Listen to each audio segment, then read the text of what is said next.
This is Indie Originals Live, the official host and sponsor of IndieCon, and the official Indie Originals music, literature, and film competition.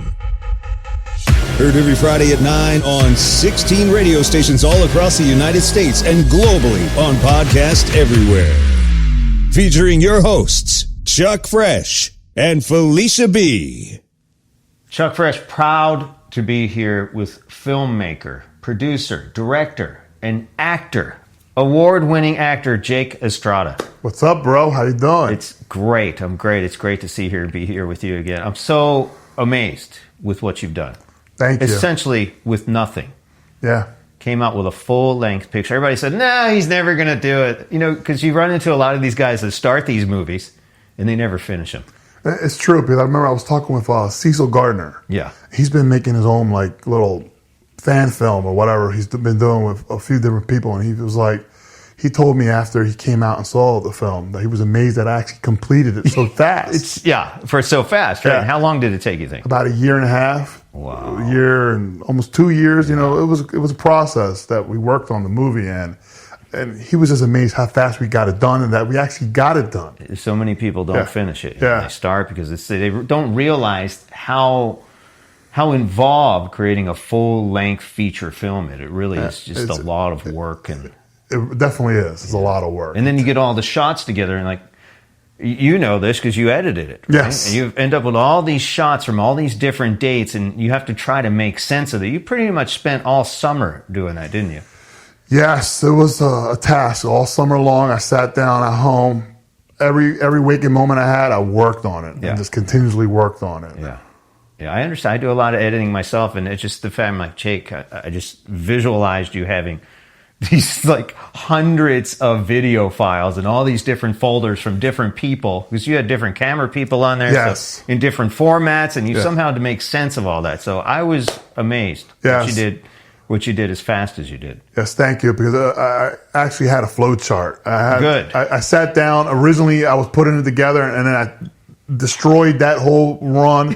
And I was like, let me create a flow chart. Let me go back through the script, and I created the flow chart. Yeah. And then I went through every video first, and that took about 3 weeks in the summer, going through every little reel. So I went through something like 400 or 500 different little clips. It's quite an undertaking. Yeah. But you know what? You made sense of it all. It was perfect. It was in line with the script, so you nailed it. So not for your first full feature film. Yeah. Would you do a short before this, or just your first film altogether? I've acted in independent films, but I've never directed a film at all. And I always wanted to direct a film, and I was like, I see why it takes so long to even make big films. You know, because you hear about people making films in Hollywood, right? Right. And it's like 5 years later, they finally released this film. It would take so long. Yeah. Why can't you do this like in a month? Yeah. Now you know, right? I totally get it now. Did you teach yourself how to edit? Yes. So you never edited anything before? I never edited a film ever in my life. How'd you figure it out? How'd you learn?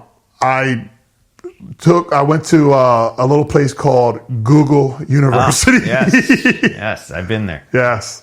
And I just looked at tutorials, and I did a reading. I spent nights reading, and I bashed my own self in the head over and over. Yeah. I got to do this. Yeah. And just kept on going and going and going and asking people who's using the same program that I was using how to do this and that. And then it was just a lot of trial and error, you know. Yeah. And after doing it for 10 hours one way, discovered it was a shortcut. Right. And I would go, wow. Yeah, it takes a while. Yeah. It takes 10,000 hours, I think, to become proficient. So you probably got that over the summer, didn't you? Yeah, it definitely did during the summer. There was a huge, I jumped off that cliff, I felt like, and I was just falling and falling until I finally found ground. Yeah, you got to immerse yourself. So tell us, the movie's called Bocas. Yes. And well, give us a little story on who, first of all, Bocas is. All right, Bocas is a fallen angel. You know, he originally was one of the angels that fell with Lucifer and all his other, compadres, I call them, other fallen angels. And he's a fallen angel who's since repented from his original sin from rebelling against God. But his punishment from God is to wander Earth and right the wrongs of humanity. Is Bocas in the Old Testament? Is it an actual character? the only thing that makes Bocas related to the Old Testament is the fact that there were fallen angels in the Bible, you know, and fallen angels that would have sex with human women, and you know, so that is biblical, you know. And they had children with humans, and they had halflings with giants, and that's why in the Bible they said that God had a flood to wash away all the imperfections and all the evil and things like that. But then, you know, you read in the New Testament, a lot of that stuff still exists, still even afterwards. So there's where I got that from. You know, all those days going to Sunday school, and you know, that all helped create the backstory for Bocas, the character himself. So it is possible that there was actually a fallen angel, something along the lines of Bocas. So we don't know, because there were many fallen angels. Yeah, there was many. There's something like thousands. Oh, I didn't realize that fell. Many. You know, and they came, and then there's fallen angels that fell with Lucifer, and then there's also the other fallen that decided just to come down and have sex with women too. So it was a party. Yeah, they were having a rave, I call it. Yeah, I believe that. There's that, and then there's, you know, there's so much stuff in the Bible that you can go and you can read from, and even certain characters like El Dueña is, you know, in Spanish it's supposed to be La Dueña, but El is supposed to be a play on making her more of a godly character, because the word El actually means God. I was going to ask you about that. Didn't know that. Yeah. There's a lot of people say, El Dueña, is this guy illiterate? Yeah, I know. There's a reason for it. Yeah, that was a reason for it. That was a play on that, making her that, you know, she's basically supposed to be the goddess of like Easter.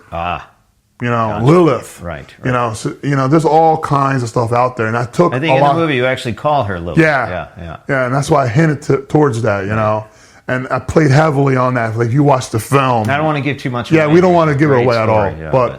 But there's all these little hints in there. If you're a student of the Bible and a student of, you know, religion, you'll get the little hints that I threw in there. So religious people should probably get a kick out of this movie, huh? You know, believe it or not, there was a scene there. We have a church in the movie, you know, and the pastor actually came down and saw the movie. Yeah. And I was actually quite worried of what he felt about the movie. Yeah. I found out yesterday that he actually liked the movie. Wow. That he was. Well, it's a story of good versus evil. And he liked the fact that it had the religious overtones, and he liked the fact that, you know, there was things he liked about it, and he liked, you know, and I was like, cool, and he wanted an actual Blu-ray of it. So I was like, okay, I was kind of relieved, because I started thinking, I was like, does this guy hate this movie? Said, I can't believe I rented my church to this guy. There's a story behind here too, because Jake can tell you, we went and asked probably 30 to 40 churches for permission to shoot this one short scene. Yes. And we couldn't believe how many people said no, just outright no. They wouldn't even look at the script. They just heard something versus good and evil and fallen angels. Are like, no, that's not what we do here. Yeah. And this gentleman was the only guy who said, yeah, I'll take a look at this. Yes, I believe in creativity. Yeah. And he was awesome, and I thanked him for being awesome. You know, and he rocks in my book. It was a great looking church too. It was probably the best church we could have picked. Because some of the other churches we have been settling. They were like plain Jane churches. Yeah, and this place is beautiful. And this place has a stained glass still, and it had the organ. It had, you know, it gave it the gravitas that we're looking for. Exactly what it needed. Yeah.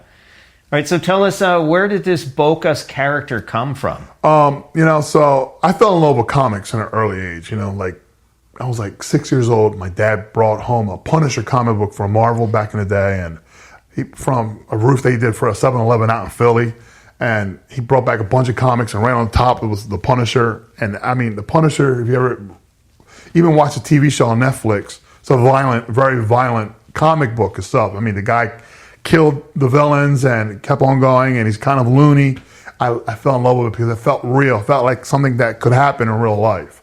And I always gravitated towards those type of comic books, real to life comic books. People like, I love Batman. He does this and that. Batman's okay because he could be a real dude, but it didn't feel real enough to me. You know, because in the real world we have real people hurting each other, and that's what I liked about the Punisher. And I wanted to become a comic artist, and I started creating my own characters. And I created all types of characters. And Bocas was the earlier character that I created off the likeness of my father as a kid. It wouldn't be till maybe in my 20s when I revisited what I drew as a kid and started updating backgrounds of other characters and merging other characters into what would become the first issue of Bocas. So you mentioned that Bocas is an image of your dad. Yes. Do you see your dad? Do you see any parallels with the Punisher and your dad? Was he that kind of bigger than life hero? My father, to me, was, my world as a kid. And even in my 20s, the dude was like unstoppable. I would hear stories even from other people that worked with him and stuff that my dad would do. They said he was a beast. He was strong. He would fight with people if they slighted him. I mean, my father didn't take nobody's crap at all. So he was a guy that, he told you to do something, you better do it. Yeah. If somebody said something to him, he's like, you better shut your mouth now or I'm going to kick your ass. And he would do it. I mean, he was just straight up that way. Yeah. You cross him, he didn't like you, he would tell you, I don't like you, let's never talk again. And you talk to him again, he'll slap the living shit out of you. That's the way he was. He was larger than life. Yeah. He was a character. So you think a piece of him is in Bocas? Yeah, a piece of him, it definitely is Bocas. He was the original Bocas, I always say. He was my original model. Yeah. I mean, I don't have him here, but I could have brought pictures of him posing with a gun. And I mean, on the very first issue of Bocas, he actually had 2 toy guns. It's funny because right here, he actually posed one day for this cover for me. I actually drew that.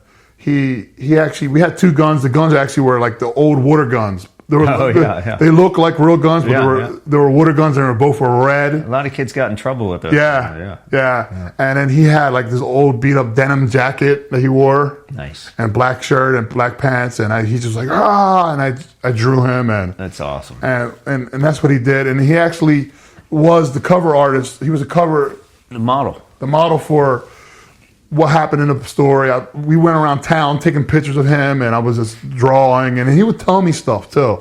I was like, what do you think should happen? And he said, the guy would break his neck. He would do this. So nice. So he's a consultant. He was a consultant at the time, yeah. Wow. Did he see the comics? He actually saw issue 1, 2, and 3. By issue 4, he passed away. Oh, I'm sorry.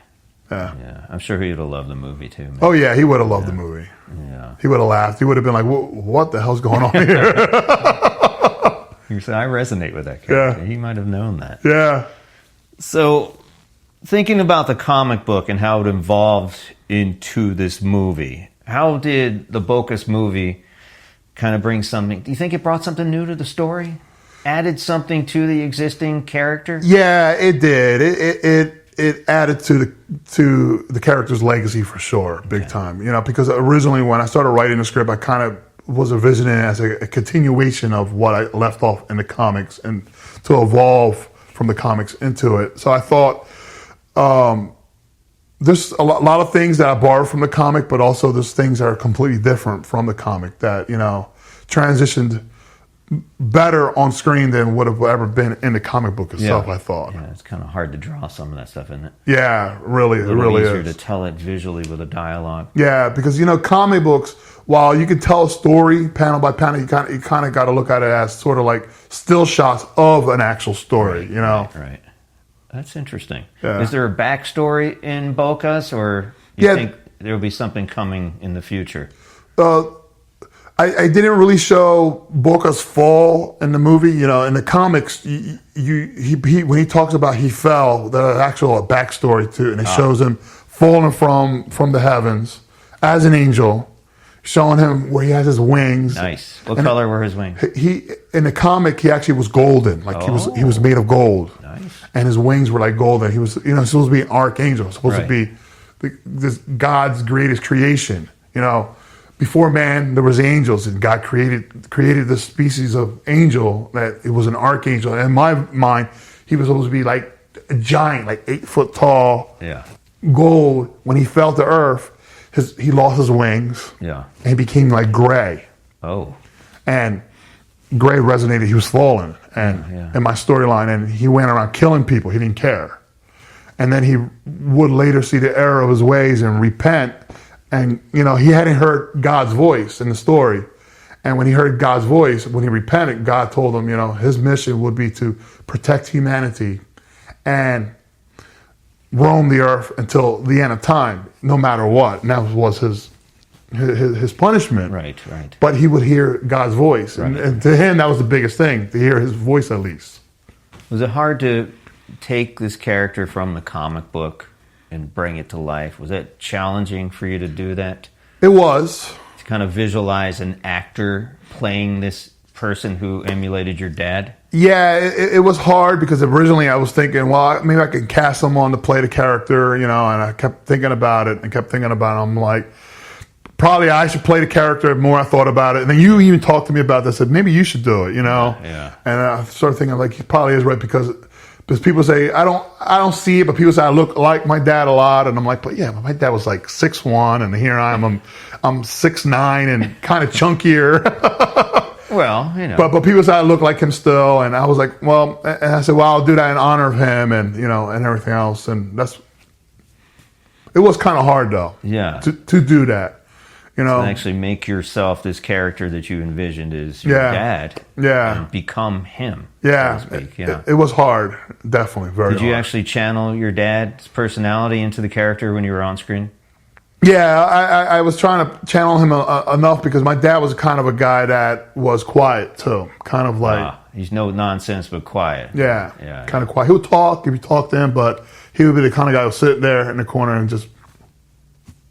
And you did that in the movie too. Yeah, Bocas did that in the movie, especially in some of the earlier scenes. Yeah, sit there and just be quiet. You're like, what's this guy thinking? Yeah, it's kind of a mystery. Yeah, you knew he was no nonsense. Yeah, he came on strong and powerful. Yeah, that's cool. Who do you think in the movie Bocas is most like their character? Most like the character they played? I think a lot of the people actually brought a piece of themselves into the roles that they were there. Like, how can I say it? Like Josh, who played Detective Hill. He kind of brought himself, but also method acted. Oh, yeah. Kind of like that. And then like... fabulous. Yeah, and then it kind of like became alter egos for some of the people, like David Grace. Yeah. That was kind of an alter ego of himself, a darker David Grace playing Gusano. And even yourself, Junior. I mean, think about it. You kind of brought yourself to the game, more wild. Like a little bit more wild, like the person you always wanted to be if you knew you couldn't get in trouble for being that person. Exactly, yeah. It was kind of like pushing the edge of your own personality in these characters. And then, when I learned about certain people wanting the role, then I kind of tweaked the script a little bit to fit them too. Right. Because I wanted it to be as authentic as possible to make the role so when you saw them on screen, kind of felt believable too. Right. Gotcha. And you did. I mean, these people are them. I mean, knowing most of the people in this cast, I can see a little piece of their personality shine through, and you did a really nice job at that. Who do you think's the least like the character they played in Bocas? I will say Karen. Karen. I knew the answer to that. Throw that out there. Yeah, Karen. I mean, she did a phenomenal job as El Dueño. She's like a quiet, complete, composed professional in the real world. Yeah. And then she plays this devilish, this she had maniac. Fun. She did. She did a great job. She did great. I was really surprised. She had never acted before, as far as I know. Yeah, she did great. I mean, I was floored by it. I mean, she was like she brought it. She brought her A game. And I was like, wow, Karen, you did good here because I do see her really quiet all the time. I mean, we've had conversations and I've gone a little wild and then I've seen Chuck go real wild and she's like, calm down, Chuck. Yeah, she's always like, Well, she brought her A game to the movie. Yeah, it was fantastic. It was good. You have to see it to believe it. Yeah.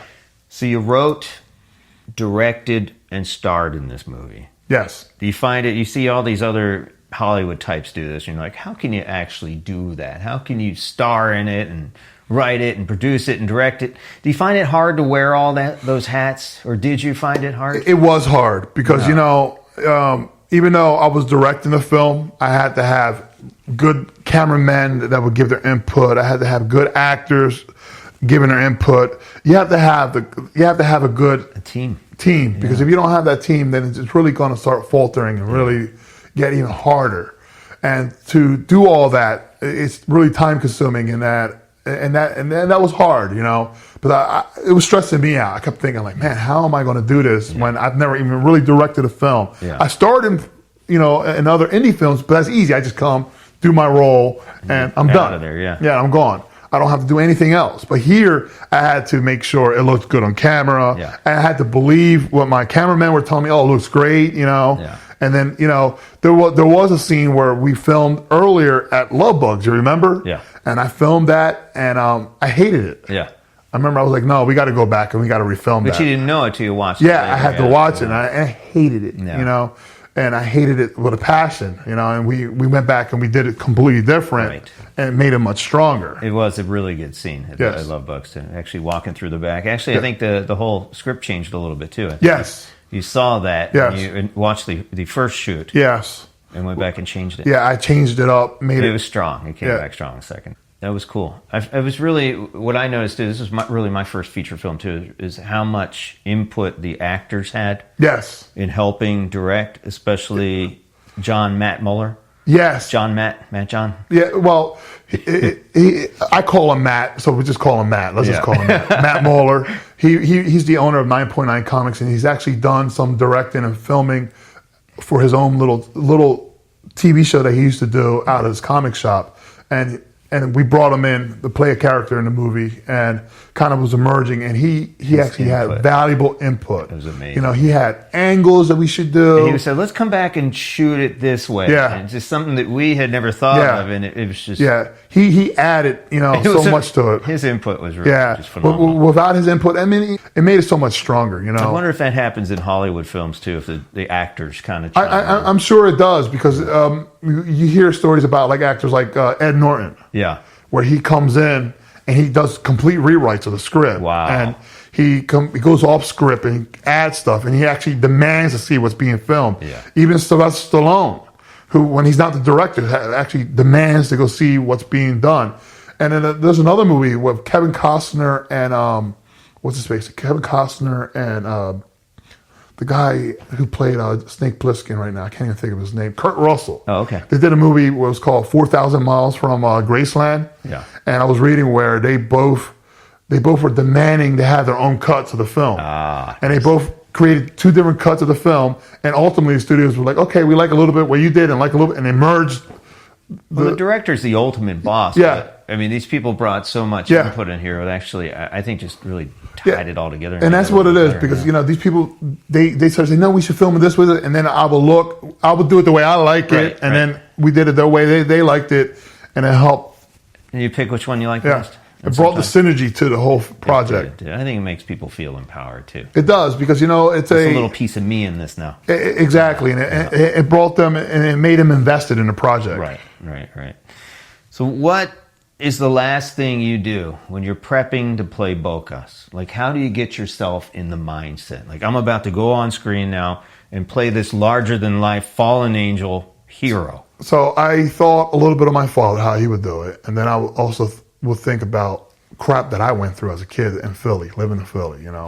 Feel that? Yeah, just thought about people I didn't like, and what would I do to them? Have these powers? Yeah. That got you into the mood. Yeah.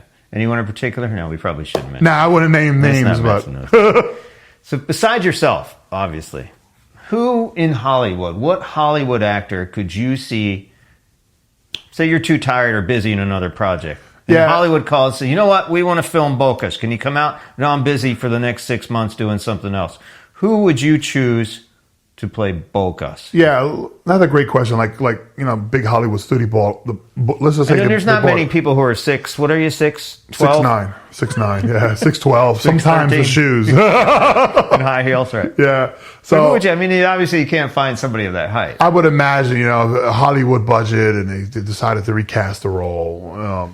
Maybe like Benicio del Toro or someone like that. I was thinking The Rock. Yeah, The Rock. The Rock could probably pull it off. I mean, a big, muscular guy. I mean, he'd be scarier. It'd be a totally different type of, somebody like that. Scary. It's hard. It's hard to put somebody else in and that's why I said Benicio del Toro, because if you ever look at the guy in some of the movies, he looks scary. His wrinkly face.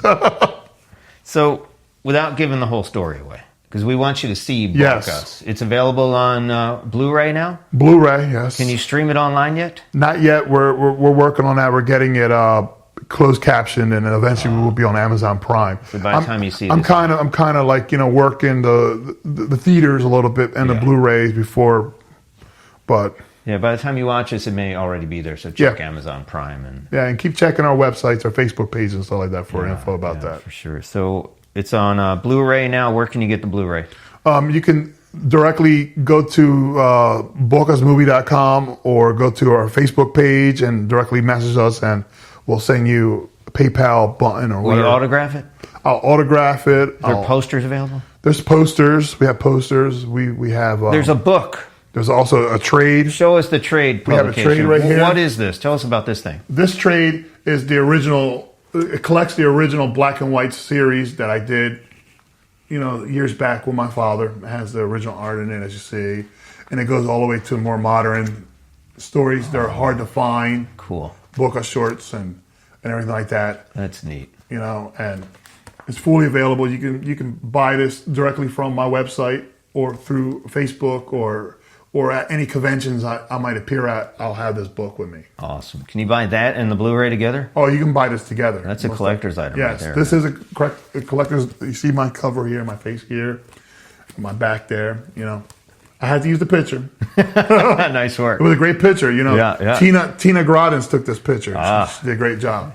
Yeah, she's working on her photography. She's coming along. She's great. She does great work. So without giving the whole story away, if you had to pick one line of the dialogue in Bocas, who said it and what was the line? All right, so something that comes... Your favorite line. It comes bubbling to the top of my head immediately. Because people are quoting this everywhere. Yes. They're walking on the streets Yes. already talking, saying these I mean, here's David Grace's character, Gusano. He comes walking out after Bocas did his mess. I mean, huge, devastating fight.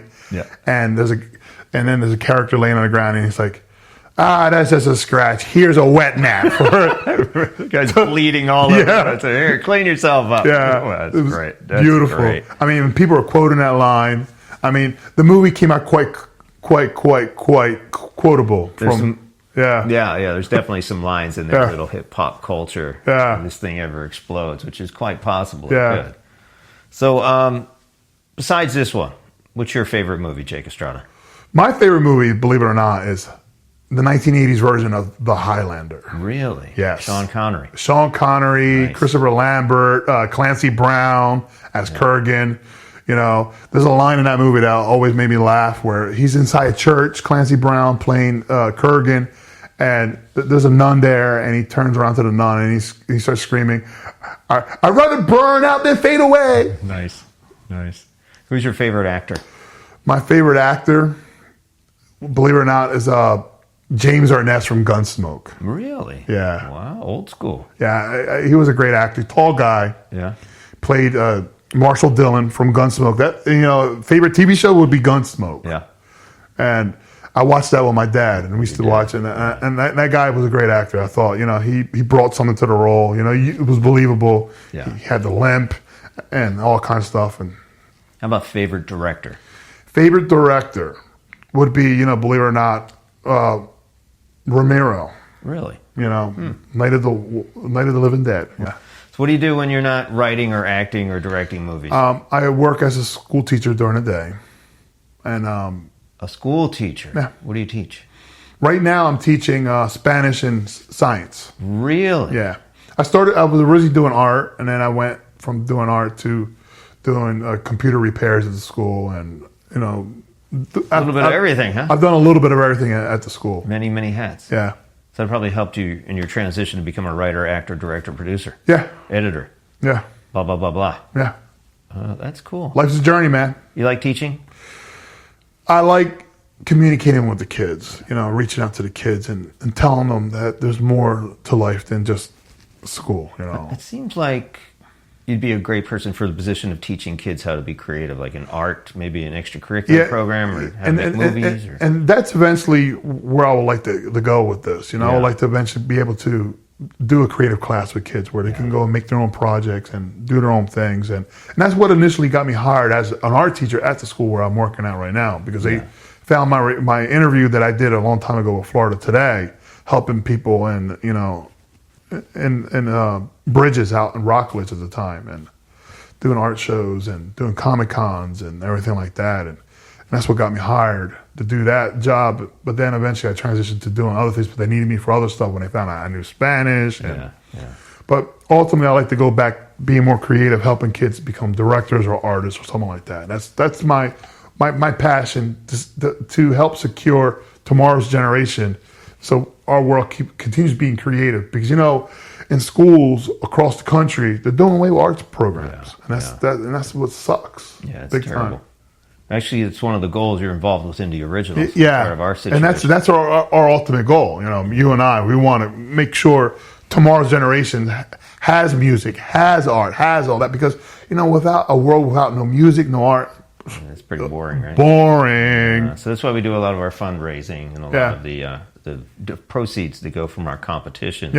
Are going to funnel into this education program and hopefully open a school or something. Yeah, that's our ultimate goal, the school. It's a lot of money. It's millions of dollars to open a school. Yeah. It's really hard to raise funds because... because we need the funds to secure a location, a place so we can sit down and be our headquarters. So if there's anybody out there listening or watching, give us a ring. Give us a year for free or something so we can make this dream come true. Some people have done leases for $1 a year. So if you've got some extra warehouse space somewhere you're not using, give us a holler. It'd be greatly appreciated. Yeah, because we would love to make a film school, make an art school, make something so we can start helping kids. Back to the kids. Yeah. We've approached a lot of people about grants. And they're doing STEM grants for science, technology, engineering, and math, but not much on the creative. I mean, and that's great for that because we need all that innovation. Absolutely. But we also need the arts because without the arts, the people in science wouldn't be able to think. Because they won't think be about creative. It. Think about it. Why do we have rocket scientists? They watched Flash Gordon back in the day, rocket breaking apart, and that happened in the comics and the books before it became a reality in NASA. And comic books and reading and all these stories help foster imagination in kids. Exactly. So what you're doing here is helping people think outside the box. Yeah, and that's what we need. We need critical thinkers. Yeah. So what's next for Jake Estrada? What's next for me? Well, I've already got House 226, which is a ghost story. Oh, that's a biopic, isn't it? Yeah, it's a biopic. So you had been visited by the other side. Now people look at you like you're crazy, but I mean, you know what you've seen. I know what I've seen. You don't look like a crazy guy to me. No, I'm not crazy. Something happened. And that's the bottom line. That's what this tells the story of what happened when you were a kid. Yeah, and we have that story. That's already been filmed, hasn't it? That's already been filmed, and I'm slowly editing that right now as we speak. Been looking through it, and I'm actually adding some illustrations into it. So it's kind of going to be documentary style, slight acting. That's cool. It's going to be a nice short. We'll probably have a small premiere for that pretty soon too. Awesome. And then we're working on The Human Virus. What's that about? Which is another story based off of another comic series of mine. So it's a nod to my love of zombies. And there's that story, but there's a twist to that. And we're working on that. Chuck is involved with that as well. And then we also have another, which is not related to no comic. It's just a straight screenplay that I wrote called Bacon. Bacon, as in Kevin Bacon? No, this is more like connections to Kevin Bacon or whatever. More like bacon, the kind of stuff from a pig. Ah, yes. What kind of movie is that? It's a slasher film. Oh, it's a nod to slasher films. Nice. And in that one, I'm writing a screenplay, and we have David Grace, who's going to take up the acting chair for that. Nice. And he's directing, right? He's directing, and he's already getting masks made for that, and he's going to build up a shack for that. That'll be really good. Yeah. So David's got some great ideas. Oh, he got some great ideas. Yeah. He definitely does. And what after that? A little too far? No, and then we're also working on the sequel of Bocas right now. We already got the screenplay written for that mostly, and what happens in that? He has his arch enemy, which we thought was El Dueño, but apparently there's a bigger enemy for Bocas, isn't there? Yes. Can we give that away or no? Let's just put it this way. It's Christmas themed. Oh, Christmas movie. We have a Christmas movie. It won't make it for Christmas 2019, right? No, it won't make it for this year, but we're probably going to do some B-roll this holiday season, and I'm thinking of already going out and acting. It'll probably be by like 2021, 2022 when it's ultimately done, because we have all these other projects, and I've been figuring I could do a little bit of filming for this piece and slowly, but then the other projects that are smaller will be easier. Sort of like I'm thinking The Human Virus is going to be done a lot faster because it's going to be a lot shorter in acting and stuff like that.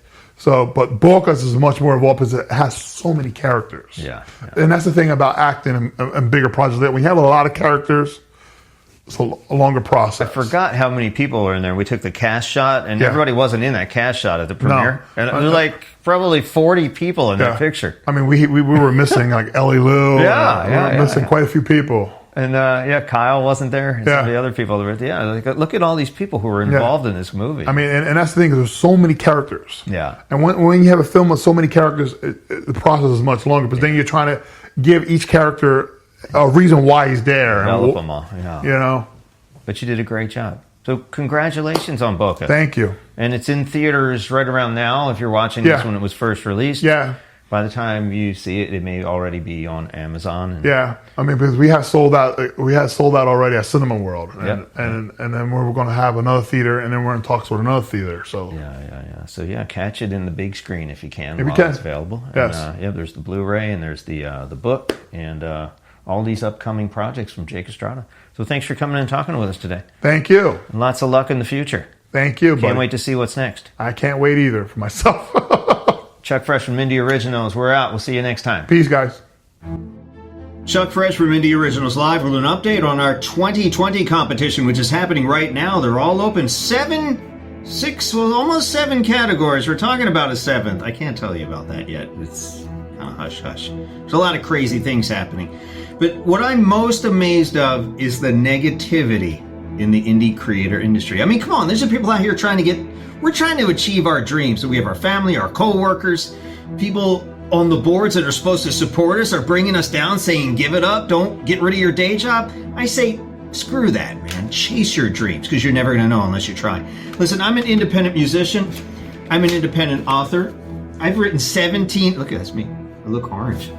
I've written 17 books, and a couple of them have become bestsellers. And I did that all on my own. And we can help you get there. More information about us and what we're doing for the industry on a positive note at indieoriginals.com. You definitely want to take advantage of this competition because we can make you an award-winning independent creator. We have 6 categories so far, maybe 7. They are music, movies, and books, just like last year. This is our second year in those 3 categories. This year, we've opened up comic books, board games, and video games. So we've got 6 so far. One more, I'm dying to tell you, but I can't even give you a hint at this point. But it's amazing. There's a great group of judges. These are your peers. These are your fans, people who would actually listen to your music through our Indie Originals radio program, people who would read your books because we're avid readers and authors ourselves, people who would watch your movies, people who would read your comic books, play your video games and your board games. There is no other competition that is not run by a bunch of industry burnouts, except this one. And that's why you need to give us a shot. www.indieoriginals.com. Early admissions through October 31st. Why is it that Lucifer gets his own series, and all I get are boring Sunday morning evangelists? Listen, take it from me. The big guy wants you to be creative. If he didn't, how can you explain Post Malone or K-pop? Dad and my good friends at Indie Originals want you to be creative too. For the first time since creation, Indie Originals wants to critique your creation in a positive light. Lazy people find the negatives, but Indie Originals will take the time to find the light. I may have given them a few pointers. Send your music, movies, books, and games to the fine folks at Indie Originals. Jesus out. Chuck Fresh from Indie Originals Live. We're here at 28 North Gastropub in Vieira, Florida. You say that 3 times real fast? Can you say that, Felicia? I can't say that. We're here with Johnny Punched. He's the guy that makes these amazing, these are actually energy gummies with caffeine. I'll let him tell you a little bit more about these things, man. But, man, these have saved my life. And the waiter was just telling us they saved his life, too. He was having this afternoon thing. He was, like, dying after a long day. Had a couple of these bad boys right back to work. Delicious. So, Johnny Punched, how are you, man? Good, buddy. How you doing? All right. Happy to be here. It's good to see you, man. You live and in person. So tell us, what's the story, man? Why? Why Punched Energy? Chuck, it was all about family. Wifey had a problem with acidic coffee. Son was drinking too many energy drinks and getting acne like crazy. My daughters were gold card Starbucks carrying fools, drinking whipped cream, unicorn coffees like crazy, spending all kinds of money. I'm trying to be a keto guy. I'm trying to reduce my sugar intake, so it was important for me to cut out as many sugars as I could a day, and that's where it started. And then things happened in line where we just started bumbling and stumbling through life, and we were doing a tech project for Sega, the video game guys. Oh, wow. They asked us to contract for them a kid's gummy vitamin, a Sonic the Hedgehog gummy vitamin. We didn't know what we were doing. We said, okay, fine, we'll do it. You're a Japanese company. You don't have any ties to the States. We figured it out. We discovered that there was no energy gummy in the marketplace. So this is a brand new product, brand new category, caffeine-gummies. And that's where our IP is based. It's green tech, and that's where we started. Wow. So you mentioned caffeine. Caffeine, a miracle drug. Tell me about caffeine. What does caffeine do for you? It's one of the healthiest things on the planet, Chuck. I mean, caffeine in its natural form, mind you, not the synthetic stuff that comes from China, in its natural form is one of the healthiest things on the planet. Where do you guys get your caffeine? New Jersey.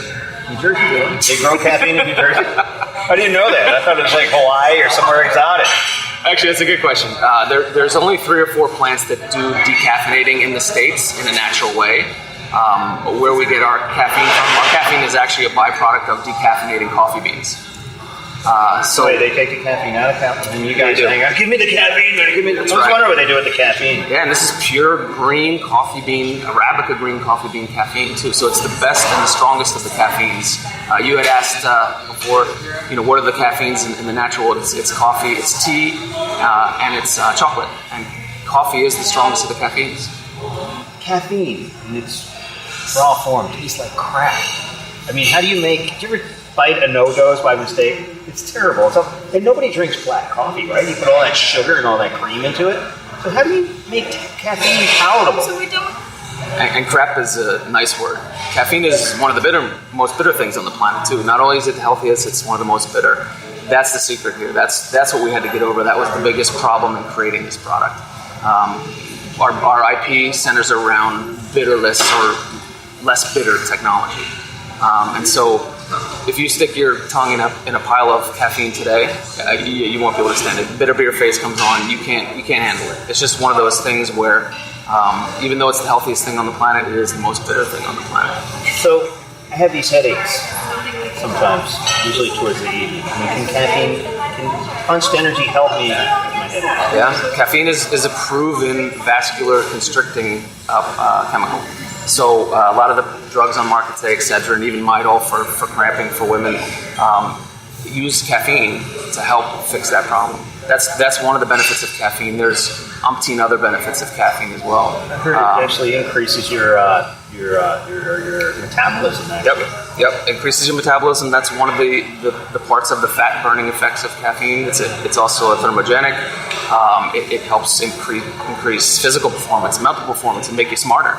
Wow. I mean, I need that. Yeah, I need every day. Gosh. Alicia could use some. It's been proven. There's many different studies on the web that prove that cognitive function improves with caffeine. Again, natural caffeine. It has to be natural. It can't be this synthetic stuff that comes from China, which is almost in every other product on the market today. 95% of them are using synthetic caffeine. Different properties, different health effects. I mean, natural caffeine fights cancers. It fights diseases like Alzheimer's, Parkinson's, liver disease, heart disease. I mean, there is miracleness to caffeine as long as it's natural. In the beginning of this, when you're developing this, I mean, where'd you start? You start whooping up fruit and natural caffeine in your kitchen. I mean, tell us the story. What happened? Yeah. My son and I started proving out the concept in our kitchen in Northern California. Turns out it's pretty easy to make a gummy from a big picture standpoint. Yeah. And you can put a lot of things in a gummy, by the way. Really? Oh yeah. There's a lot more things you can put in it besides caffeine. I'm sure there are. But yeah, we just started proving out the concept, and we figured obviously this is a path we're going down. We're starting to create this business plan. Caffeine became the first thing we wanted to put in there. We went through about 15 different types of caffeine too. There's a lot of research that went into picking the right caffeine from a taste standpoint, from an effectiveness standpoint. And so just the fact that we could get it to a place where we felt comfortable enough that we would eat it once in a while, we knew we had a product that we could keep iterating on. So the fruit, when you put the fruit in this thing, does it kind of kill the bitterness of caffeine? Or? That's part of the secret. There's some IP in here. We do have a patent, which is pretty cool. But yeah, fruit, and especially citrus fruit, help cut that taste. Help make it palatable enough where you can kind of get past that initial bitterness, if you will. There's a few other tricks in there. But what was interesting was during development, there was a lot of people out there that had been studying this problem already, because most vitamins in their raw state are super bitter anyway. And everybody wants to put things in a gummy, or they want to put their vitamins in a different form factor to make them palatable. So we worked with the NFL, which is not the football league, but the National Food Laboratories, and their gummy experts for about 6 months. We worked with Stanford food scientists in their commercial kitchens for about another 3 or 4 months. And then we worked with LSU, which is a big university. They have a whole bitterness blocking department that they've been working with on IP and for vitamins. Bitterness blocking department. Yeah, it's pretty neat, right? And then the big one for us was the U.S. Army. The U.S. Army was working on caffeinated beef jerky. And caffeinated beef jerky was interesting to us because, again, it's a consumer product. People want to eat a ton of them, or a ton of jerky. They told us that, look, in the beginning, they made it taste exactly like jerky. Didn't taste like caffeine at all. You couldn't taste the power. But what was happening was soldiers were eating too much of it. They were literally shaking in their boots. They couldn't shoot straight. And so he said, look, one of the nutritionists said, look, you have to dial a little bit of bitterness in there. Even if you get to the promised land and this thing tastes exactly like a candy gummy, John, you got to dial the bitterness back into this thing. Otherwise, people keep throwing them down. Number one, people will get too caffeinated and people will eat too much. But number two, and this is even important for us too, little kids won't like it. So you get to a certain place where now little kids won't touch this stuff, and that dissuades that dissuades them from eating it. Johnny Punch has saved me a number of times at work. These will get you through the shift. They will get you through your day. You won't need to down a bunch of coffee. It's just a quick grab and go. Get punched. Johnny Punched. Punched has real fruit in it, right? Not this fake stuff, not this crazy Chinese laboratory created stuff, not candy. This is real fruit and stuff. It's good for you. Yep. So you're talking real, like what kind of real fruit is it? So by design, and you can sing it along with me too. Apple, grape, lime, orange, fruit punch, and peach. Is that the jingle? Yeah. I like it. If we change the fruits, it gets complicated, but apple, grape, lime, fruit punch, and peach. I like it. Apple, grape, lime, don't forget orange, fruit punch, and peach. Does it smell like fruit? So the nose does not lie, Chuck. Stick your nose in that pack.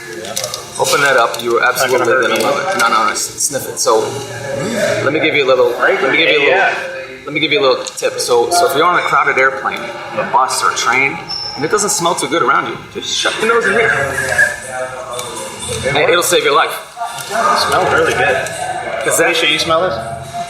That's good, isn't it? Because you can't fake that. You can't fake the smell of real fruit. And that's really, that was a side. We didn't plan that, but if you start opening these packs and you start sticking in your nose, and you'll see that it smells great. It smells really good. Almost like a floral. So the fresh fruit was key for us for a couple of reasons. One, it's a different way to coffee. So people that I love coffee, I love espresso. I'm not going to get away from that. But this is a change-up. It's a totally different ball game. It's a different way to caffeinate. Coffee that tastes like fruit is not something that anybody's used to. Yeah. And you can, you're sitting at home thinking about this, you're going, I don't want my coffee to taste like fruit. But when you try this, you're like, oh, okay, I get it now. I could top off my regular coffee, or in a pinch I could use these. Right. But really what's happening and what we're learning is that the younger generations, they don't like the taste of coffee. No, I don't think anybody ever really liked coffee. Hey, that's a good point. Cream and sugar crazy, right? We'll talk about sugar for a second. Coke has like almost 40 grams of sugar. 1 12-ounce Coke. 40 grams of sugar.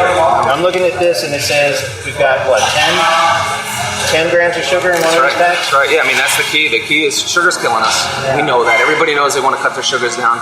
Most people go, look, I'm not going to have any sugars today, but that's impossible. Almost every food that you eat, if you go out to dinner, out to lunch, you're drinking somewhere else, there's sugar everywhere. So you can't get away from it, but what you can do is you can manage your sugars. If you could manage your sugar intake to less than 50 grams a day, let's say, you're winning. Because your body can take care of that. They can metabolize that amount of sugar. But if you're drinking a Coke that has 39 grams of sugar, or a giant can of energy drink that has 75 grams of sugar, or one of those giant unicorn lattes from Starbucks that has 300 grams of sugar, your body can't do anything with that. So you're gonna have problems with that. So this was made in an effort to reduce your sugars. Sure, it's not eliminating your sugars, but let me tell you, we won't use sugar alcohols, none of the talls, none of the artificial sweeteners. I don't like any of that shit either. We don't like any of the the stevia is or the natural plant-based stuff because it creates this aftertaste. I'm not used to that. Not a lot of people are used to that. It's just not something that you can actually convince somebody to take a caffeine gummy today and then give them other flavors and bitterness and weird feelings in their mouth on top of that. You have to create a product that people are used to and can read on the label. So we used organic cane sugar in this. You need sugar to make a gummy. We used only the minimal amount of sugar that we needed to make the gummy. So we could actually add more sugar to make it sweeter for some people because people still complain it's too bitter, but we didn't want to do that on the first product either. I don't think it's that bitter at all. I mean, it tastes a little bit. I understand the bitterness for the kid's standpoint, but I don't think it's bitter at all. I mean, it's just the right amount of sugar. Is this all the sugar it's on? It's on the outside coat, or is there some obviously? We use a little bit of the powdered sugar on the outside to coat the tongue as you're tasting the bitterness. That is a little bit of the number. The other part of that number is the real fruit, because fruit in itself is a natural sugar, and so that creates a little bit of the sugar as well. But really, the interesting part about this is everybody's palate is different, but there's a pattern. So the lowest common denominator of palates is, and from a tasting standpoint for these caffeine gummies, is teenage girls. So because I have 2 teenage daughters and because they have a ton of friends, it was a good test bed for us to use them in an effort to make sure that teenage girls would eat these every day or would like these every day in their caffeine routine. And you know your kids are going to be honest with you. That's right. Dad, this sucks. They were honest. They were honest all the way up to the point where this product hit the marketplace. Really? For sure. Oh, they freaking hated our first. Did they really? Oh yeah. And this is our 3rd iteration of the product. The first couple were good, and just to give you an example of bitterness, I like the grapefruit flavor that we did in our first iteration. Kids don't like the taste of grapefruit. Most of the kids don't like the taste of grapefruit. So you have the grapefruit bitterness with the caffeine bitterness. Those together really created the problem. But I liked it. And you know why? Because our old guy palates, we can handle it. And as you get older, your bitterness sensitivity decreases. Did not know that. There's a lot of science behind it. Absolutely. You're a pretty smart guy. Are you a scientist? You are now. I am on TV. Right now. Notice there's vitamin C and iron in it. So could you live off these things? There's a little bit of protein in there too. What protein? There's 1 gram of protein in there. That's it. It's the perfect thing. Punched energy.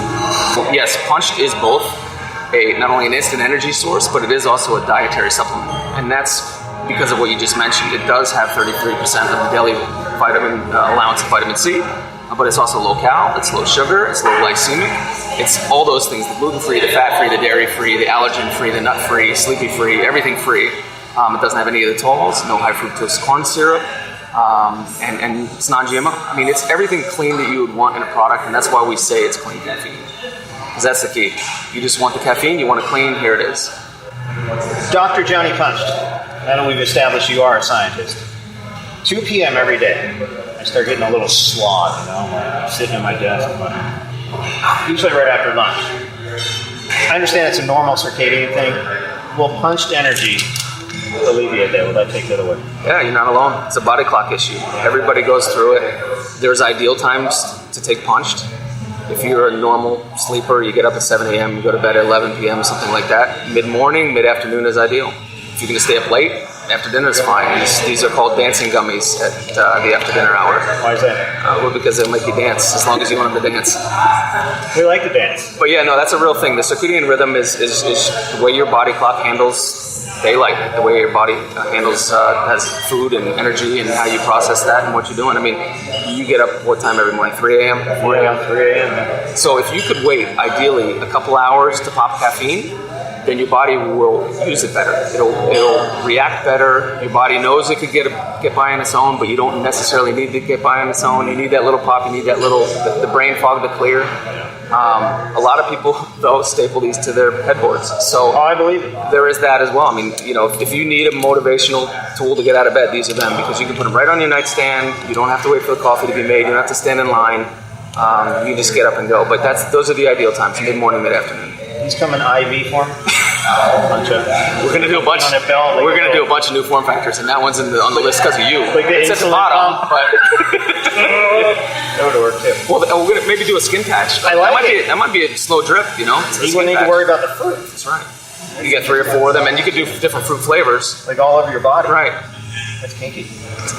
Listen. The staff at Indie Original, we're all jacked up on these things. We love Punched Energy. The people here at 28 North Gastro Pub in Vieira, Florida, they dig this too. Guy came over here, he's like, man, we can't survive without these things. you're doing something right. Where do we get these things? Where does the average human get Punched Energy? Predominantly online right now. Yeah. We're Amazon's choice, which is a big deal for us. Our website.